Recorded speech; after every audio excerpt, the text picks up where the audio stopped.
Hey all, this is your MB again, and welcome to a Mastery on value proposition. For today's Mastery, we have picked a brand from the car industry. Now, Renault is a French brand that has launched into India in 2007 through a JV with Mahindra. The first and unfortunately the only brand that the JV had produced was by name Logan. Logan, with its outdated style, couldn't quite impress or appeal the Indian customers and hence was a failure. The failure of the brand was so big that the JV that had commenced on 2007 had to end on 2011. But Renault was not ready to give up. They decided to take their own path. In collaboration with their global partner Nissan, they set up their own plant near Chennai. From the plant, they brought out some premium models of Renault, which includes Fluence, Polios, Pulse, etc. These brands did help to an extent in building the brand image, but it was not giving them the much needed volume because you're talking about a market which was focusing on value for money products. This was a real challenge for Renault.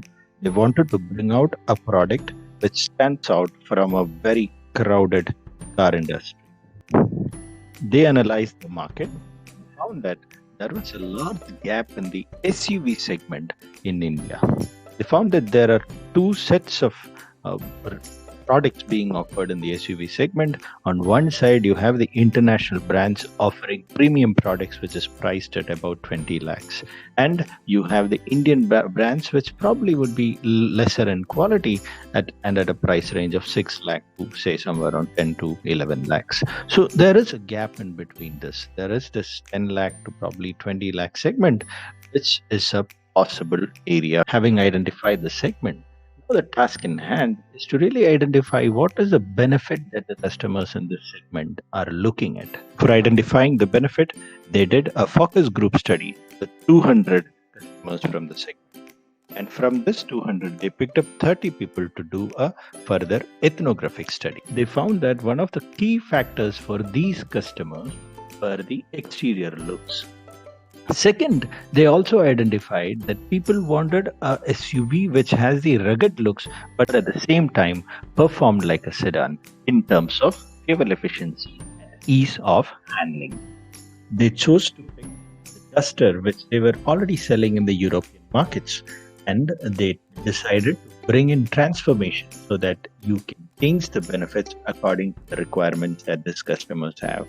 They brought in so many changes into the exterior looks in terms of form fitting, appearance, etc. And also they brought in some changes inside so that it has the sedan-like handling comfort. And they decided to price it in between 7 to 12 lakhs. This efforts worked for the company, and Duster managed to capture 23% market share in the segment in just the first year. And Duster led to the birth of a new segment in the car industry in India called the compact SUV segment. And in the first year, they were using at the rate of 20 Dusters per hour. Try to analyze why they became successful.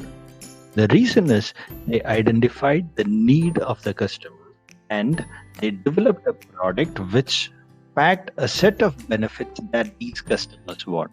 And that set of benefits the brand had promised and delivered to the customer is called value proposition. Let's sum up with a definition from Philip Kotler.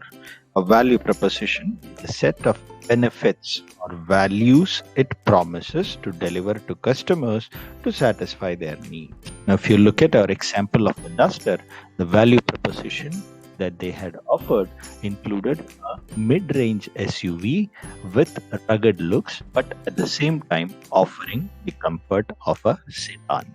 Through the value proposition that they offers, that a brand would differentiate itself in the market. Thank you so much. See you in the next Mastery.